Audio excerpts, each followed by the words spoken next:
Welcome to the Eminence Legacy podcast, your ultimate destination for self-help, self-development, and inspirational stories. We are on a mission here to guide you on a transformative journey. In each episode, we'll dive into powerful insights, practical tips, and moving stories that will inspire and empower you to rise to your eminence. Join us as we unlock the secrets to personal growth, overcome challenges, and build the legacy you've always dreamed of. Get ready to elevate your life and reach new heights with the Eminence Legacy podcast. Let's rise to our eminence together.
How's it going, everyone? And welcome to the Eminence Legacy podcast. My name is Alfonso Cadena, and I'm joined here by my co-host, Luis Cadena, and thank you for joining us. All right, so let's go ahead and jump into this. So before we get started, so it is around the time when I believe Twister came out last week. Have you seen it yet? Not yet, but No. I've been prepping for it. I've been watching documentaries on tornadoes and whatnot. Yeah, I had never actually seen the original movie, so I went ahead and put it on because I saw that it was on Max. And it's a really good film. All these years, I actually thought that it was a documentary. I didn't know it was actually like a feature film. But it was really good, and from there it led me to the rabbit hole like you. So I started watching the like documentaries, and I have a friend of mine who's actually a storm chaser. So the entire time we're just pointing at the screen as like, oh, we know someone like that, but it's you know but yeah, that is a crazy hobby for whoever's doing that out there. But it's interesting to see, like, even like in a short period of time, in some ways we have gone a long way when it comes to our preparation for it, but in other ways there's only so much you can do. Like one of the things that made the documentary, this is called, do you remember the name of the documentary that's on Max? The eye in the storm. Right, the Eye of the Storm. Yeah, Yeah. like one of the things that I noticed was an ongoing theme when it came to like this footage, because it's actual footage that was filmed by people. But one of the things that comes up over and over again is that when you're under the eye of the storm, all you can really do is pray. Because you're at the mercy of of nature itself. So I remember, like, even in the film that we just watched, that they referred to it as a finger of God. I mean, because like at that point you have no control over what's coming. Yeah, it's insane because I was thinking about that while I was watching it. I wouldn't mind being at a close range, but considering that it could take a turn like to the worst at whatever moment, because you can't really predict it once you're in front of it. So it takes a lot of getting out of that, I guess, that fear of getting into a situation, because it's always going to be where, like, you want to do it, but then something holds you back to experience that. Would you say that you have to get out of your comfort zone in order for you to do that? I would say it's Yeah. like the first time you ride a roller coaster, you need to build up to get on it. Yeah, so that's my excuse for a segue, which is actually what we're talking about, which is getting out of your comfort zone. And like and one last note about what we were talking about, and that's actually that friend of mine that got into storm chasing. He was actually he told me that when he was a kid, that he was that his house was completely flooded, and this storm was absolutely devastating to his home and to his family. And it was one of those moments where he said, never, never again. I'm not like, this is scary, but I'm gonna face it head on. So now it's what he does every time that there's a storm coming in. But that's exactly what we want to talk about. How is it that we get out of that comfort zone? So um, basically, so let's say we go ahead and set ourselves a major goal for us. Like in your case, when I was looking to this, it reminded me a lot of your Spartan run. Like you had a goal in mind, and you had to prepare for this. What would you say were some steps that you had to take to prepare for something like that? First, you need to make the decision that you're going to do it. You need to make a mental decision where you're all in. And secondly, it's start prepping. And the consistency, being able to get up every day and train, and make sure that you're prepared for that run. Um, because when it comes to the Spartan run, for those that don't know, it's an obstacle course, slash, um, kind of like a run, but it's really taxing on your body once you actually do the whole run. But I think that, um, the consistency is what actually mattered at the end, because even if I didn't want to go train, I would get up and put on my shoes and hit the trails and hit the gym for a little bit and consistently doing that, um, as I prepared towards the day of the actual run. Right. So what's interesting about that is that you weren't completely new to fitness in general. You were already maintaining like a level of fitness, but what it seems to me that you did there is that you put yourself in a situation where you create a stress in order for you to be able to get more results and to increase your performance so that you can be prepared for this run. The fear of failure. I mean, it's easier said than done. Getting in a race like that, because, the purpose was to finish the race. It wasn't just to sign up and walk through the course and do all this. It was more of, okay, I'm gonna do this, and then I'm gonna finish it. Um, and although I've I've trained in the past, I've never trained for something like this, and it's still something, that was new to me. And the unknown is always, gonna scare you. As a matter of fact, um, anything that brings variables, brings fears. So if there's variables there that you could get hurt, that you're not going to finish the run, that all those things, those variables equals to fear, equals to you not wanting to do it. Because, I think about it like this: if you were to think of comfort zone as of back in the days when there was like a caveman, they would stay in the cave to make sure they were safe. So staying in there allowed them to feel safe from the outdoor predators that were out there, from the heat, from anything that was out there to get them. Their only purpose was to stay alive. Our modern cave is our comfort zone. We stay there because we feel safe. Our mind knows that while we're in there, nothing's gonna hurt us. And if it's been working for this long, your brain tells you, you know what, let's just stay here because over there we don't know what's gonna happen.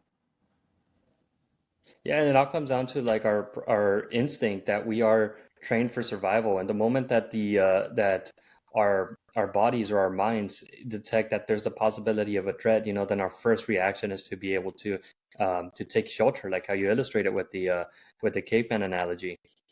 Which brings me to Yerkes Dodson's law, which says that performance increases as stress increases. Meaning that if you want to see any gains at all, you do need to put yourself in a situation where you're going to see an increase in stress. So in the case of the Spartan run, or if you're doing like even if it's like a 5K marathon, you're going to put yourself in the stress of having to Maybe start off with a walk, increase it to a jog, and then work on speed, work on endurance. And each one of those is going to bring its own challenges. But you're also going to see a results. But this trend does have a limit. It eventually gets to the point where the stress is too much that it decreases the effect.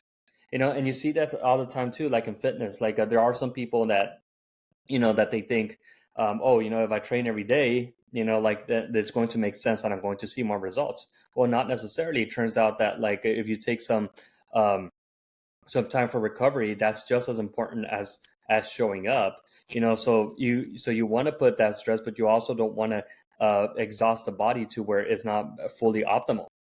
And it's something, and it's the same thing with any area in which we're trying to get out of our comfort zones, where we do need to put ourselves in just the right amount of stress, where we're going to see that growth, that increase, but not too much to where we're going to be handicapped and not be able to move forward. One of the things that if that we need to understand is if we don't change what we're doing today, nothing's gonna change tomorrow. Nothing's gonna change within 5 years. Nothing's gonna really happen. We're gonna stay stuck in the same predicament that we're in today because we continue to be the same person and we're always stuck in that little comfort zone that we're in. I agree, and there's something that needs to be said about like the benefits of leaving your comfort zone. Because, like you said, if we're trained for survival, then we're going to try to avoid this increase in stress. But if we recognize the benefits, it'd be a good motivator to try to step out of that. So, for instance, achieving your goals, right? So, all of us have a vision. We have a goal of what we want to become. So, if you're going to achieve your goal at all, you're going to have to put yourself outside of your comfort zone in order to be able to achieve that which you've been striving for. Not only that, but it also comes with internal benefits in the terms of confidence. When you overcome that thing that you were so hesitant to try in the first time, then what ends up happening is that you become self-confident. And when you become self-confident, that prepares you to be able to take on another challenge. So, for instance, you finished a 5K, the 5K marathon. Maybe the next time you're going to put you can say it's like, what, I tried this sport, now I can try this other thing because I already did the first thing, and you've already, and there's so much into this because for one, you've already built in the confidence. Second, you've already built in the structures, the disciplines, and the skills.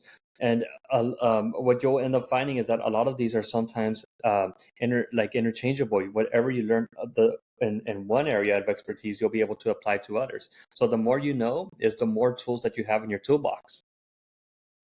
It's like building blocks, just a step at a time. You go and you build, and then you build on top of that, on top of that. So when you build a house, you start with that foundation, and then you go up from there. And I think that every little time that you gain momentum, you want to keep it in order to keep moving forward. Ultimately, what comes as a result of that is that you expand your world. Maybe some of us are not going to be able to go to every country out there. Maybe some of us are not going to have like the most exciting careers. But nonetheless, that doesn't mean that we need to limit ourselves to like the context that we're in, just in your surrounding area alone. We have to come and realize is that by getting out of your comfort zone, just in the same way that you're stepping out of the room for the first time, let's say like I think of an RPG game, you step out of the door for the first time and the new world develops. It's the same thing. It's the same concept when you step out of your comfort zone. Your world is no longer limited to just what you see or your routines that you go through every day. You realize that like there's a lot more excitement to be discovered. When you're able to step out of that comfort zone for the very first time. And you know what the biggest issue is? That we expect ourselves to go into it being extremely good at something. Nobody ever went into anything being a professional. If you lower your standards to realize that, you know what, I'm not going to be the best out there, but I'm going to get better. And you know what, there's always somebody that like within that field of your interest that has already gotten to the area of expertise, and they're more than happy to show others that are barely starting out. So surround yourself around those confident people that have been in that area that longer than you have, and will be able to guide you through the ropes. I think that deep inside of each and every one of us, we know we could do better. We know that there's something bigger in us that we could do. But again, we get stuck by that thought, that a fear of being uncomfortable. But Einstein said it best when he says insanity is doing the same thing over and over again and expecting different results. So if we really want to make those see those results, those changes, we need to start with those steps of getting out of this mindset. When are we going to change? That's a question. That's the biggest question. Right, especially because one of the things that you realize with a lot of retirees is that as soon as they retire, they don't have a plan, and they never mastered the skill of getting out of their comfort zone and trying new things. And unfortunately, the moment you just shut down and not do anything, your lifespan is you're basically cutting it like much shorter than what you could have expected because you've given yourself no purpose. Because what happens is that in the process of trying something new, you might find that you discover a passion, something that is beyond yourself. Um, and when it's beyond yourself, you live towards it, and it guides your direction. So it's definitely a skill that like you want to start working on since as early as you can. So when the time comes, you won't be in a position where there's just not any growth or learning. We need to enjoy our life as we're living it today, but with those small progress that we're doing, we're building a life that we're gonna love tomorrow. So what we need to consistently be doing this, and again, something that needs to be consistent. Yeah, and what you're gonna find with like when stepping out of your comfort zone and you try new things and you stick to it, like you said, that consistency, eventually it just makes you more of a resilient person. And resilience is just it's just going to carry everywhere and in every stage in life, because we are all going to go through different stages. At least that's the trend, and that's what we want to see, because with each new stage we're going to find new areas of opportunities and growth. And in the end, what ends up happening too is that you get your agency back. I mean, you're no longer limited by what other people tell you what you can do, because now you have the resilience, you have the confidence, you have the tools in your toolbox to go ahead and venture out and try and determine your own destiny. So, how do we know that we reached a point in our lives when we're just stuck in our comfort zone and that we are being what are the signals to know that we have become too complacent and that we need to um, that we need to step out? And I would say that your life becomes a routine. I mean, as simple as saying like, okay, I already have a routine. That's not necessarily good. Right. Exactly. Yeah. If you're not growing anymore, if you're not learning, you don't take any more chances, or you don't have any dreams or goals to aspire to, and uh, and then you wonder why nothing is being accomplished. I mean, it's so all of these are good signals that perhaps you set yourself made yourself comfortable in that comfort zone, and it's time for you to step out of it. So, how do we step out of it? So the first things first is that you always need to set a goal. What is it that you want to work on? And a goal consists of five things. It needs to be specific, meaning like what like be detailed as to what it is that you're looking for. Measurable, meaning that you could by 3 months I should be able to accomplish this, or by the end of the month I should be able to do this. Attainable. So again, I mean, you're not expecting to be the best in the world. You just want to be able to see progress. That it's relevant, something that you'll be able to do yourself, and that it feeds to some of your strengths and interests.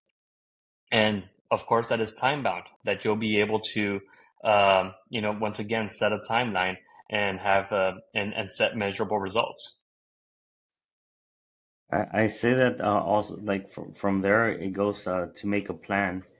And when we're talking about the Spartan run, I had to make a plan on how I was gonna do about the training, as far as that goes, and the gear that I was gonna need to be able to accomplish that run.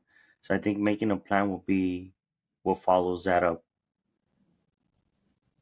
Yeah, because when you formulate your plan, then what you're able to do is that you're able to take action. And it's we only have a limited amount of decisions we can make every day. And if you already have a plan in place, then guess what? You don't have to spend that decision making ability in trying to figure out how you're going to go about and do things, because all you have to do is stick to the plan. And remember that the plans could be adjusted because sometimes as you're making the plan, you're not gonna get the full picture until you start progressing in it. So you might have to tweak it. And if for any reason there's a that you miss something, go back to the drawing board and make sure next time you need to learn how to replace it within the same day frame. I would say. That's one thing that like I need to remind myself too, as far as making adjustments. Because let's say like you miss out like one day of working out, it's very easy to say it's like, oh, I'm not feeling it today.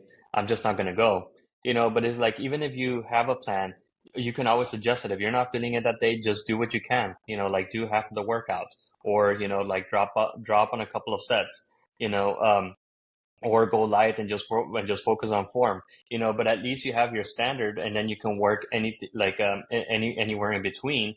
But even if you show up and do like the minimal effort, you're still going to see results from it, because once again there's consistency.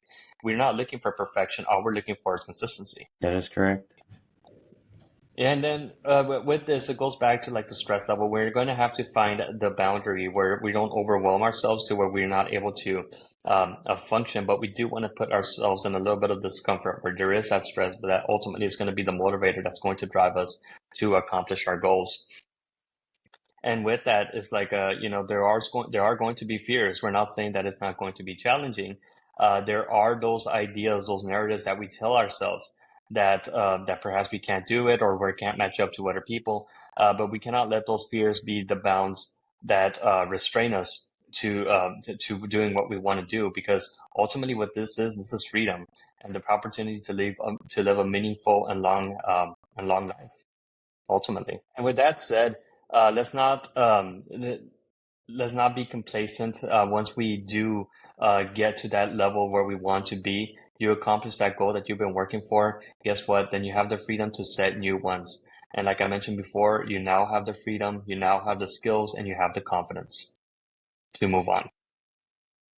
One thing that I want to, I guess, say when you talk about freedom, we need to remember that freedom is not free. If you're not working towards it, you're not going to have it.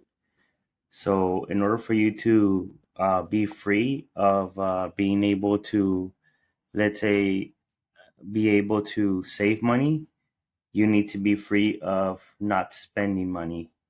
So there's work to do in order for us to get that freedom that we're trying to acquire. We want health. We need to be free of being able to say no to those unwanted foods. So there's work to be done when we talk about freedom. Yeah, absolutely. So like and it's the irony of freedom itself that like in order for there to be true freedom, then there has to be restrictions on other things. So if you restrict your time to playing from going out and being with your friends to stay home and practice the guitar, you won't have the freedom to go out, but you will have a lot of freedom in the way you play that guitar.